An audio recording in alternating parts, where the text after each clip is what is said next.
하나님, 주님의 은혜로 우리가 이 자리에 있습니다. 이 자리에서 하나님께 예배드리며 하나님과 교통할 수 있도록 인도해 주심에 감사하며 빈손 들고 나오지 않고 그 은혜에 감사 감격하여 예물을 들고 나오는 우리 성도님들을 주님께서 기억하여 주시옵소서. 그들의 삶을 기억하여 주시고 그들의 일터를 기억하여 주셔서 그들의 손이 마르지 아니하도록 하나님께서 하늘문을 여시고 축복하여 주시옵소서. 아버지, 이것이 우리의 마음이고 우리의 정성이고 우리의 삶입니다. 이것이 이 물질 자체가 아니라 우리의 전부를 드리는 것이오니 하나님, 이 예물을 흠양하여 주시고 이 예물이 쓰여지는 곳에 하나님의 생명의 역사가 있게 하시며 구원의 역사가 있는 곳에 이 예물이 잘 쓰여질 수 있도록 주님 인도하여 주시옵소서. 예배를 받으신 하나님께 감사드리며 예수님의 이름으로 기도드립니다. 아멘.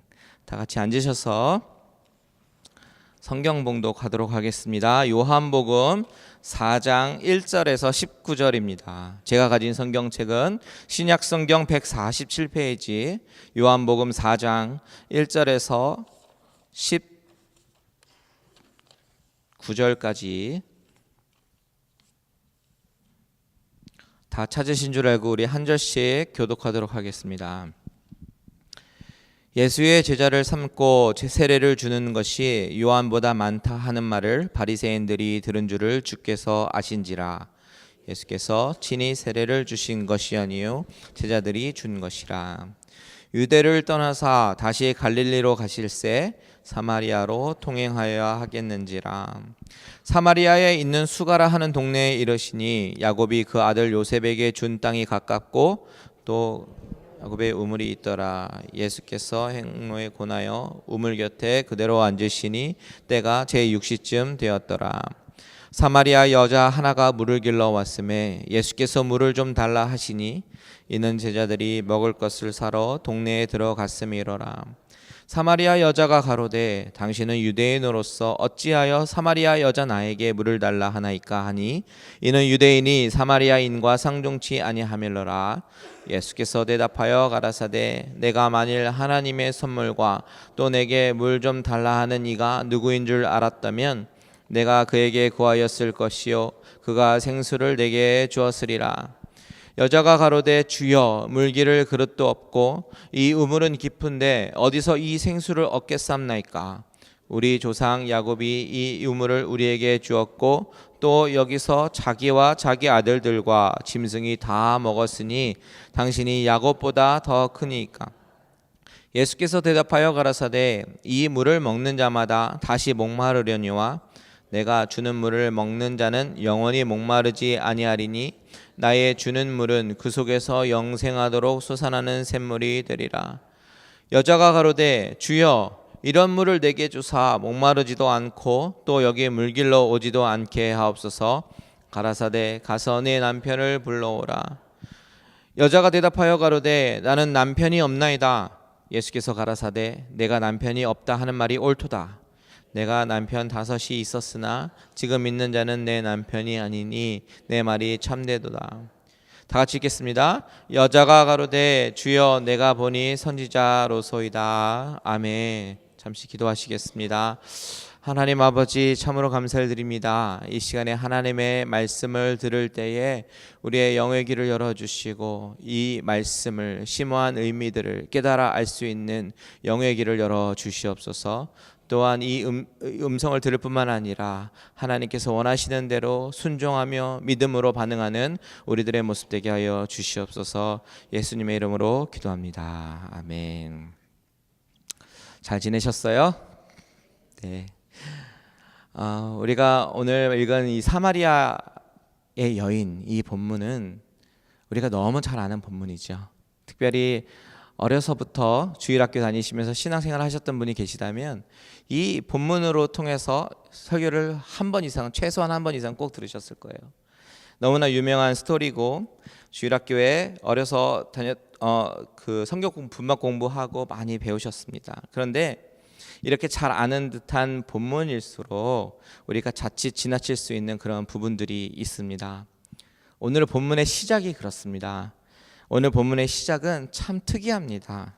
1절과 2절은 사마리아 여인의 스토리와 전혀 관계가 없어 보이기 때문에 그렇습니다.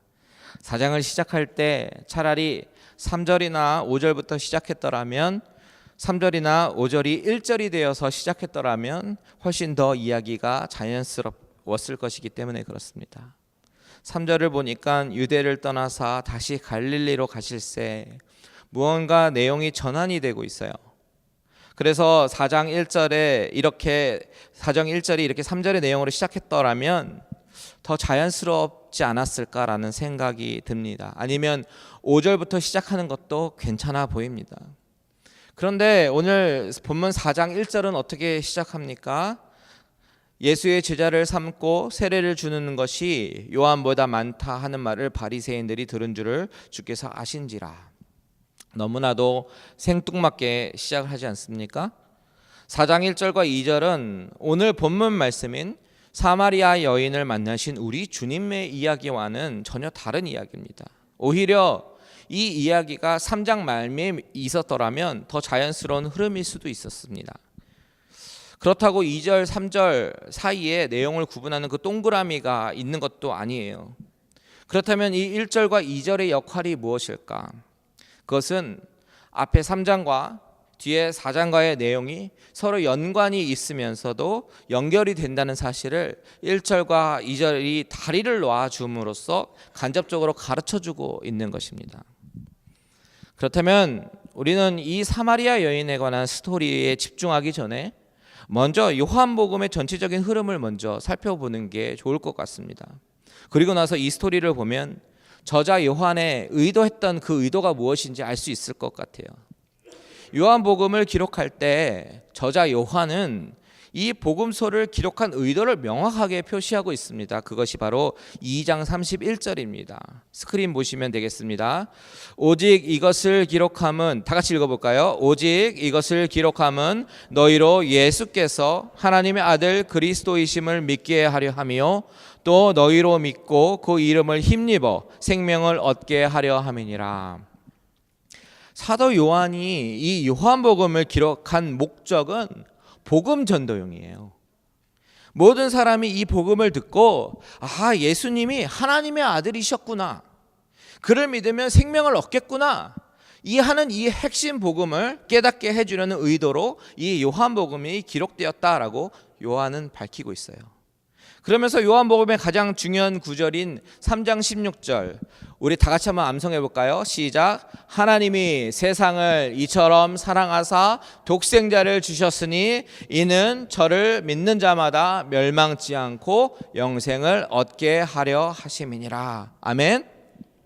이 3장 16절은 요한복음뿐만 아니라 성경 전체에서 아주 중요한 요약으로 잘 알려져 있지 않습니까? 이 3장 16절을 중심으로 앞에 무슨 이야기가 나오냐면 우리가 지난번에 살펴봤던 니고데모 이야기가 나오고 3장 16절 뒤에 오늘 본문인 사마리아 여인 이야기가 나오는 거예요. 아주 절묘한 배치죠. 왜냐하면 이 두 사람은 너무나도 극과 극으로 대조되는 사람들이기 때문에 그렇습니다. 요한은 의도적으로 이 두 사람을 앞뒤에 놓으면서 대조시키고 있는 걸까? 맞습니다. 많은 신학자들이 그렇게 보고 있어요. 니고데모는 아주 박식했고요, 권력이 있었고요, 존경받았던 사람입니다. 반면에 사마리아 여인은 못 배웠고 영향력도 없고 멸시받았던 여인이에요. 성별조차도 대조적이잖아요. 니고데모는 남성이었고 유대인이었고 그리고 권세가 있었지만 사마리아인은 여자였고 모두가 무시하는 사마리아인이었고 그리고 가정 형편도 떳떳하지 못했던 가정 환경을 가지고 있었습니다.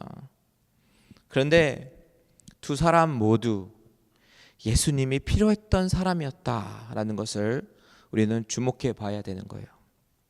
또한 둘 다 예수님께서 만나주셨던 사람이다라는 것을 우리가 봐야 됩니다.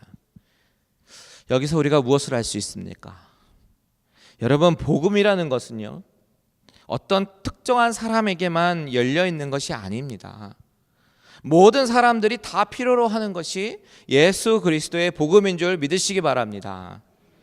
부자나 가난한 자나 남자나 여자나 유대인들이나 이방인들이나 모든 사람을 구원하시기 위해서 우리 예수님은 이 땅에 오셨고 십자가에서 자신의 목숨을 우리에게 주셨습니다. 바울은 이렇게 증거합니다. 로마서 1장 16절에 내가 복음을 부끄러워하지 아니하노니 이 복음은 모든 믿는 자에게 구원을 주시는 하나님의 능력이 됨이라.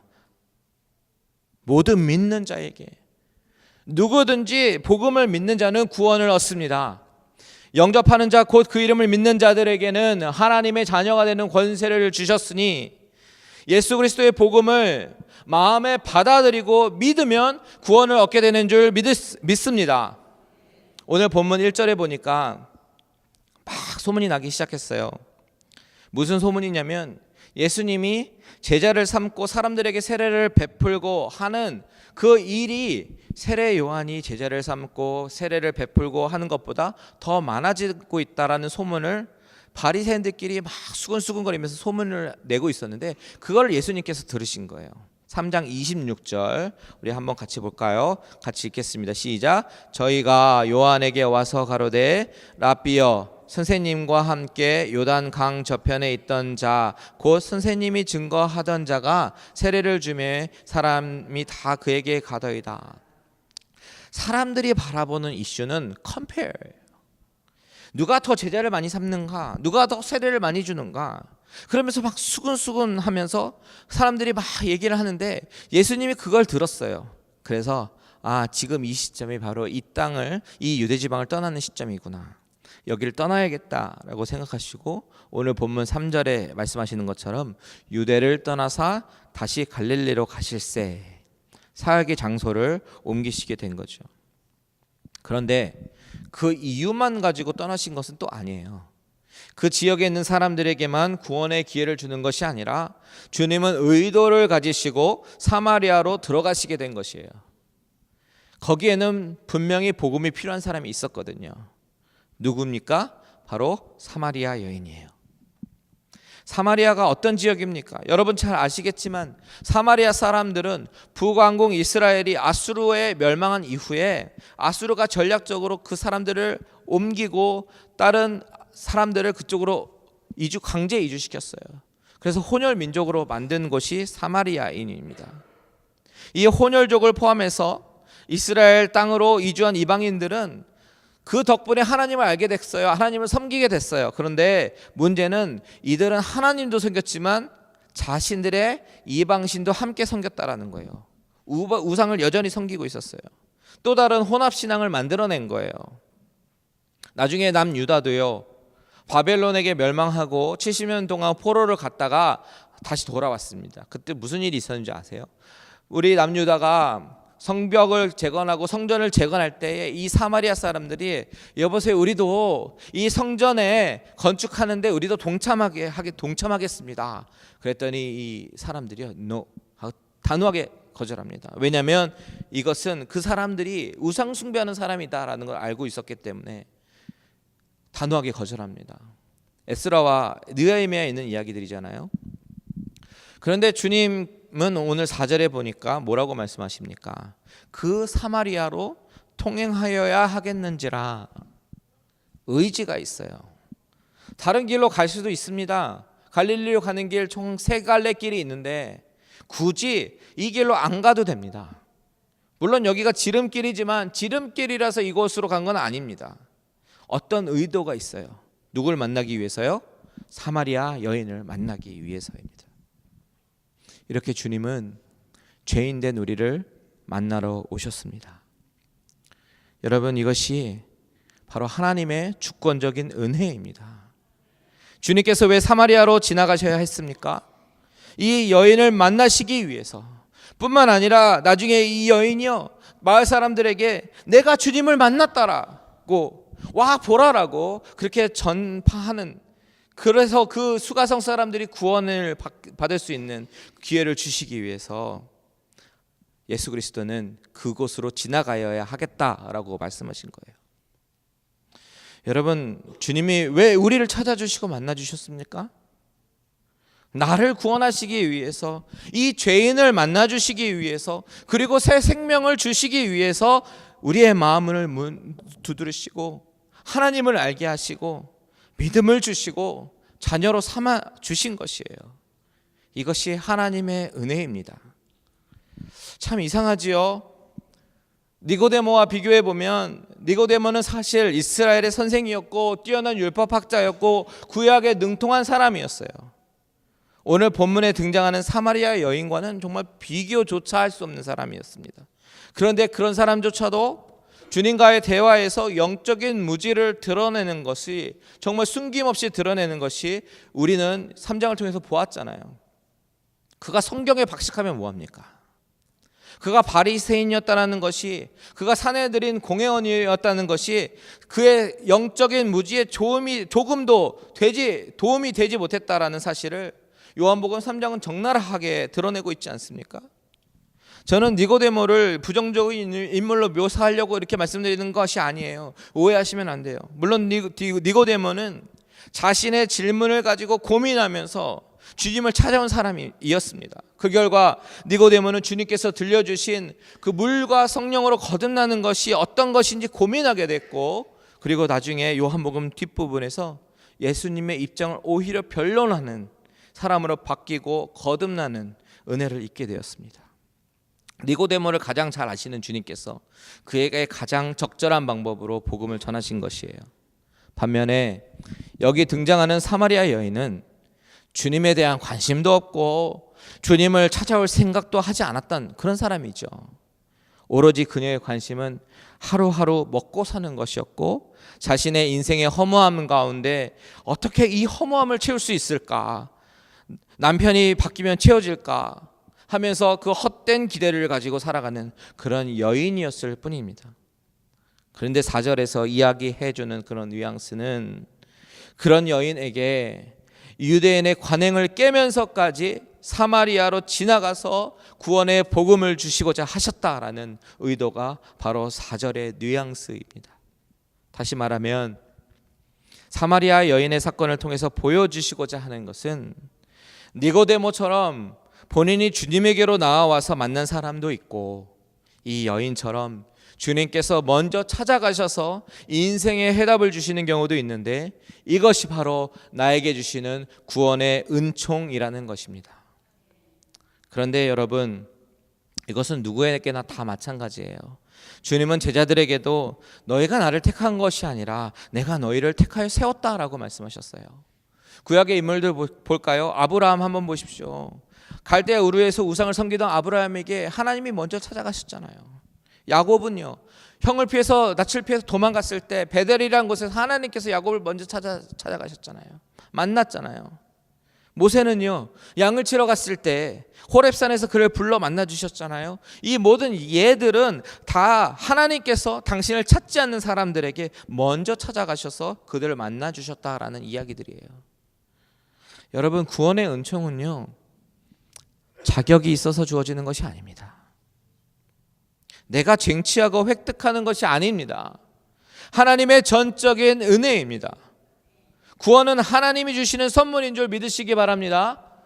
에베소서 2장 8절에 바울은 이것에 대해서 뭐라고 얘기하냐면, 너희가 그 은혜를 인하여 믿음으로 말미암아 구원을 얻었나니 이것은 너희에게서 나는 것이 아니요 하나님의 선물이라. 여러분, 지금 여러분이 이 자리에서 예배를 드릴 수 있는 것, 이것은 전적인 하나님의 은혜입니다. 여러분들이 여러분들의 의지를 가지고 이 자리에 나오신 것 같죠? 아니에요. 하나님께서 믿음을 선물로 주셨고 구원을 선물로 주셨고 교회에 가고자 하는 마음을 주셨고 은혜를 주신 줄 믿으시기 바랍니다.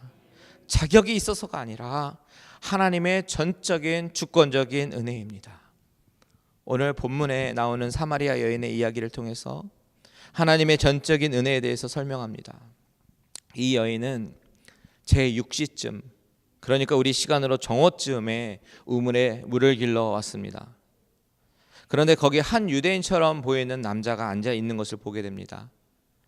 자신에게 앞으로 임하게 될 구원의 은혜는 전혀 기대하지도 않았는데 그저 삶의 무게가 그녀를 짓누르고 있었고, 그저 그냥 가장 더운 시간에, 사람들이 피할 만한 가장 더운 시간에 사람들의 시선을 피해서 물을 길러 왔어요. 현재 그녀의 관심사는 물이에요. 물. 그런데 주님은 그녀의 관심사였던 그 물을 달라고 말씀하십니다. 구약의 정통한 니고데모에게는 그가 가장 잘 알아듣기 쉬운 구약의 언어로 접근하셨습니다. 이 여인에게는, 하루하루 살기 바쁜 이 여인에게는 지금 그녀의 가장 관심사인 물이라는 매개체로 접근하십니다. 그리고 그녀가 가장 숨기고 싶어하고 민감한 문제였던 죄라는 문제로 접근하셨어요. 니고데모에게 물과 성령으로 나지 아니하면 하나님의 나라를 볼 수 없다라고 말씀하셨고, 바로 그 뒤에 세례 요한의 이야기가 나오면서 물로 세례를 주는 스토리가 이야기되고, 바로 그 뒤에 해서 우물에서 주님은 물이라는 매개체를 이용해서 죄를 씻을 수 있는 그 물이라는 그 매개체를 이용해서 그 구원의 계획을 펼치고 있음을 우리는 주목해 봐야 하는 것이에요. 자, 7절 한번 보십시오. 7절 다 같이 읽겠습니다. 시작. 사마리아 여자 하나가 물을 길러 왔음에 예수께서 물을 좀 달라 하시니. 이 대화가 왜 파격적입니까? 사마리아 여자라는 것은 부정한 여인의 대명사입니다. 사마리아라는 동네 자체가 부정한데, 여인이라는 것은 보통 유대인의 남자라면 상종을 하지도 않습니다. 그것을 요한은 이름도조차 밝히지 않는 사마리아 여인으로 표현하고 있잖아요. 그녀도 그 상황을 너무 잘 알고 있었어요. 그렇기 때문에 유대인 남자가 자기에게 물을 달라고 하는 것이 이 여인에게도 용납이 되지 않는 그런 시츄에이션이에요. 왜요? 보통 유대인의 남자였다면 절대로 자기에게 말을 걸지 않았을 것임이 분명했기 때문에 그렇습니다. 그 의아한 상황을 주님께서 일부러 연출하시면서 이 여인에게 다가가고 계십니다. 물을 달라고 하십니다. 여인은 9절에서 뭐라고 얘기합니까? 9절 시작. 사마리아 여자가 가로되 당신은 유대인으로서 어찌하여 사마리아 여자 나에게 물을 달라 하나이까 하니 이는 유대인이 사마리아인과 상종치 아니함이로라. 다른 유대인들은 사마리아인들을 만나면 더러워, 부정해, 더럽혀졌어 라고 생각했지만, 우리 주님은 오히려 부정한 것을 만지면 거룩하게 하시는 분이잖아요. 그것을 이 사마리아 여인은 알지 못했어요. 그래서 그것을 알게 하기 위해서 주님은 여인에게 생수를 주겠다라고 말씀하시는 거예요. 10절에서요. 10절 다 같이 읽겠습니다. 시작. 예수께서 대답하여 가라사대 내가 만일 하나님의 선물과 또 내게 물 좀 달라 하는 이가 누구인 줄 알았다면 내가 그에게 구하였을 것이요 그가 생수를 내게 주었으리라. 여기서 하나님의 선물이란 무엇입니까? 영생이죠. 만일 이 여인이 영생이 어떤 건 줄 알았고, 그리고 예수 그리스도가 하나님의 아들이라는 것을 알았더라면 생수를 달라고 그랬을 거예요. 그래서 주님이 생수를 주었을 것이다 라고 말씀하시는 거예요. 여기서 주님께서 약속하시는 이 생수, 왜 생수를 주시겠다고 하신 것입니까? 여기서 예수님께서 생수를 주시겠다라고 한 것은 그녀의 니드를 알았기 때문에, 그녀의 필요를 가장 정확하게 무엇인지 알고 계셨기 때문에 그렇게 접근하신 거예요. 이 팔레스틴 지역은요, 1년의 대부분의 시기가 메말라 있는 동네예요. 그렇기 때문에 신선한 물이라는 것은 얼마나 귀하고 얼마나 소중한지 모르는 거예요. 그런 환경 속에서 주님은 생수라는 표현을 통해서 밝히고 싶었던 것이 있었는데, 첫 번째는 지난번 니고데모에 설교할 때 말씀드렸던 에스겔서 기억나시죠? 거기서 말하는 물처럼 정결함이라는 거예요. 같은 맥락에서 이 생수라는 것은 깨끗함을 의미하는데, 예수님이 바로 그 깨끗하게 하는 물의 근원이다라는 것이에요. 즉 죄사함의 근원이 바로 나다라는 것을 예수 그리스도께서 말씀하고자 하시는 거예요. 에스겔서 47장에 보면요, 성전에서 흘러나오는 그 물의 환상 여러분 기억하실 겁니다. 그 환상 가운데 물이 흘러나와서 청량하니까 발목에 오르고, 또 일천척 청량하니까 무릎에 오르고, 또 청량하니까 그런 허리에 오르고, 또 청량하니까 건너지 못할 그런 강이 되었던 그 환상 여러분 기억하시지요? 그 물이 흘러서 47장 9절에 이렇게 묘사합니다. 다 같이 스크린 주목해 주시고 같이 읽겠습니다. 시작. 이 강물이 이르는 곳마다 번성하는 모든 생물이 살고 또 고기가 심이 많으리니 이 물이 흘러 들어가므로 바닷물이 소송함을 얻겠고 이 강이 이르는 각처의 모든 것이 살 것이며. 물의 근원이 성전에서 나오는데 그 물이 흘러가는 곳마다 다 생명의 역사가 일어나는 환상을 에스겔이 보게 되는 거죠. 여기서 묘사하는 물은 생명입니다. 생명을 일으키는 생수예요. 그러니까 주님께서 요한복음 4장에서 생수를 내게 줄 수 있다라고 얘기한 것은 생명을 주는 생수의 근원이 바로 나다. 그것을 말씀하시는 거예요. 오직 메시아만 줄 수 있는, 세상의 구주만이 줄 수 있는 그 영생, 그들의 목마름을 영원하게 없애줄 그 영생을 가르치고 계시는 것입니다. 그러니까 주님은 오늘 본문 10절에서 내가 그 생수를 줄 수 있는 그 메시아다라고 밝히고 있는 거예요. 두 번째로 생수라는 표현을 통해서 의도하신 것은 여인이 자기 자신을 정직하게 돌아보게 하기를 원하셨던 것이에요. 주님께서 이 여인에게 처음 물 좀 달라라고 말씀하셨을 때 왜 주님은 이렇게 여인에게 말을 건넸을까요? 물론 단순히 생각하면 예수님께서 피곤하셨고 목이 마르셨겠다라는 생각도 있습니다. 그런데 주님께서 물을 달라고 요구하신 까닭은 꼭 물이 필요해서만은 아니에요. 이 여인이 스스로 자신을 돌아보면서 나는 사마리아 여인이고 당신은 유대인의 남자, 이 현실을 직시하기를 원하셨던 것이죠. 우리가 우리를 바라볼 때요, 감히 그 분에게 나아갈 수 없는 죄인이다 라는 이 사실을 지각하고 자각하고 인정할 때 주님은, 주님의 손 내미심은 한없는 은혜의 힘을 깨닫게 되는 것입니다. 주님은 이것을 깨닫게 하시기를 원했어요. 그녀가 자신이 죄인임을 인정할 때 그때 바로 영원히 목마르지 않는 생수인 영생을 주실 그분께 나도 물을 좀 달라고, 내가 그 영생의 물을 먹고 싶다고, 내가 그 물이 필요하다고 외치고 나아갈 수 있기 때문에 그렇습니다. 주님께서 이 여인에게 물을 달라고 하신 이후에 남편을 데려오라 라고 하신 이유가 바로 여기에 있는 거예요. 너 자신을 알라라는 거예요. 이 여인은 자기가 사마리아 사람임을 압니다. 사회적인 잣대, 윤리적인 잣대로는 결코 합당한 사람이 아니다라는 사실을 누구보다 더 잘 알고 있어요. 이 사실을 깨닫고 고백하는 것이에요. 그래야만 이 여인이 주님께 생수를 달라고 구할 수 있다는 것을 아시기 때문에 그렇습니다. 여러분이 누구신지를 알지 못하면 여러분은 기도하는 신용은 할 수 있어도, 찬양하는 신용은 할 수 있어도 진정으로 주님께 구할 수는 없을 것입니다. 우리는 우리 자신을 잘 알아야 합니다. 전적으로 부패했고 전적으로 타락했고 주님의 은혜가 없이는 한순간도 살아갈 수 없는 존재임을 자각해야 합니다. 이 여인이 자신의 실존을 돌아보면서 자신이 얼마나 부끄러운 존재인지 돌아보면서 그 창피해서 그 자리를 피해서 도망갔거나 아니면 그것을 알게 한 이에게 막 화를 내면서 업셋한 것이 아니라 그녀는 거기서 한 단계 더 나아갑니다. 그것은 주님을 알고 싶어 하는 거예요. 이 모든 상황 속에서 자기의 모든 치부가 드러나는 상황 속에서 자기의 죄악된 과거가 드러나고 있음에도 불구하고 이 여인은 거기서 스텝백하고 물러나지 않습니다.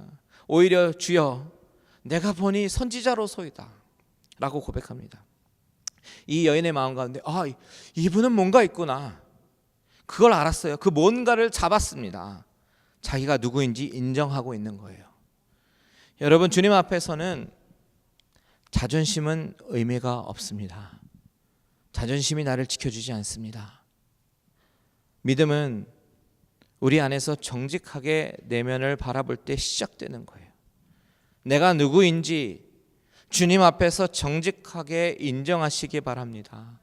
바로 그때 구원의 역사가 임할 거예요.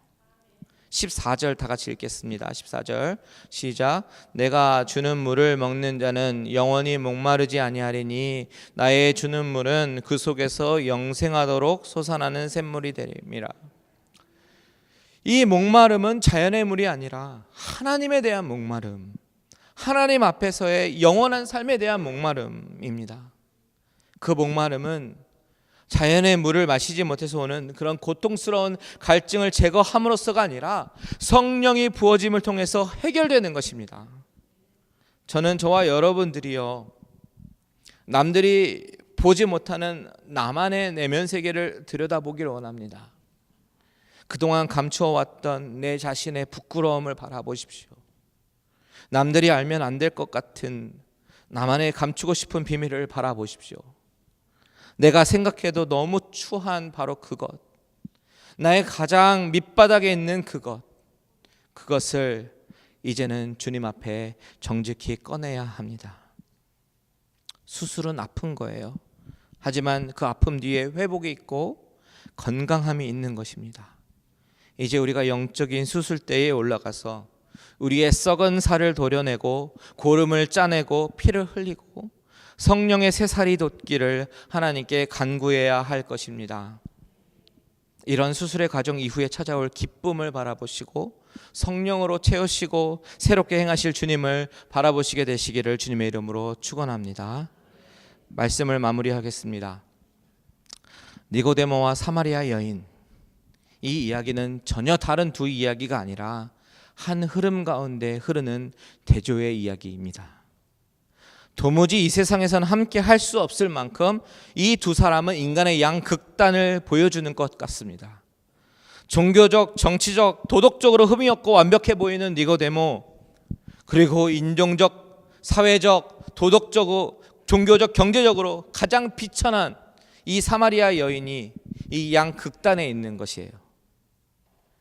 우리는 아마도 니고데모와 사마리아 여인 사이 중간에 어딘가에는 있겠죠.